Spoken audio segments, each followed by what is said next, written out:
বাঙালি সংস্কৃতি উদযাপনের অন্যতম মাধ্যম নৃত্য পরিবেশনা। সুরের ঝর্ণায় গা ভাসিয়ে তার নৃত্য ভঙ্গিমায় প্রকাশ পায়। বিশিষ্ট নৃত্যশিল্পী দেবশ্রী রায় প্রতিষ্ঠিত তিল তিল করে বেড়ে ওঠা নৃত্যাঞ্জলি ডান্স একাডেমি শুক্রবার আয়োজিত হলো তাদের 19তম বার্ষিক অনুষ্ঠান, যেখানে একগুচ্ছ নৃত্য শিক্ষার্থীর নৃত্য পরিবেশন সমস্ত দর্শককে মন্ত্রমুগ্ধ করল। দেবশ্রী রায়ের চিন্তাভাবনায় ইউনিভার্সিটি ইনস্টিটিউট অডিটোরিয়ামে একাডেমির 150 জনেরও বেশি শিক্ষার্থী সমবেত হয়ে নৃত্য পরিবেশন করলেন। শিব, সরস্বতী এবং গণেশ বন্দনা দিয়ে অনুষ্ঠানের সূচনা হয়।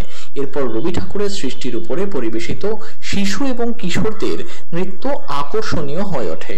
কবিগুরু রবীন্দ্রনাথের অন্যতম সৃষ্টি দুটি নৃত্যনাট্য ভানু সিংহের পদাবলী ও শ্যামা কবির শৈল্পিক ভাবনাকে দর্শকদের দরবারে পৌঁছে দেয়।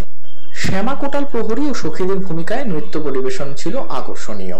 দ্বিতীয় পর্যায়ে নৃত্য অনুষ্ঠানে আধুনিক ভাবনা সকলকে অভিহিত করে।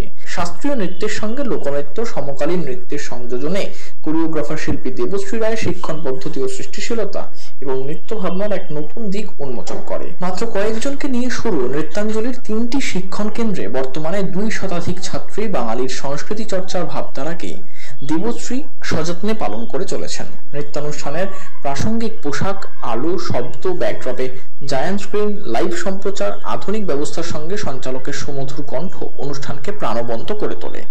এদিনের অনুষ্ঠান উপলক্ষে উপস্থিত ছিলেন বিশিষ্ট অভিনেত্রী অনামিকা সাহা, অভিনেতা ঋদ্ধি সেন, সপ্তর্ষি রায়, সৌরভ হরিয়ান, চিত্র পরিচালক অরুণিমা দে, বর্ধমান ইউনিভার্সিটির vice chancellor doctor Ashis Kumar Panigrahi, Tally একাডেমির এমডি শুভঙ্কর রায় সহ বিশিষ্টরা।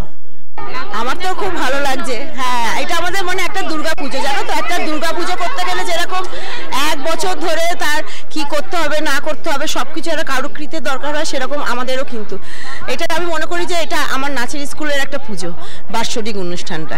আমি বিডি হলে তো প্রোগ্রাম করেছিলাম, দুর্গাপুজোর প্রোগ্রাম, ওই সময় আমি অ্যানাউন্স করেছিলাম, আমি বলেছিলাম 2 তারিখের মধ্যে, ডিসেম্বরের 1 তারিখে হবে। তো আজ এদেরকে নিয়ে তো অনেক দূর পর্যন্ত এগোবার চিন্তা ভাবনা আছে।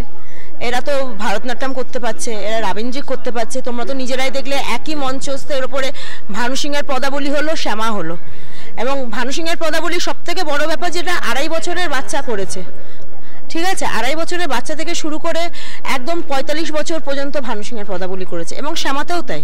Bureau report, channel 10।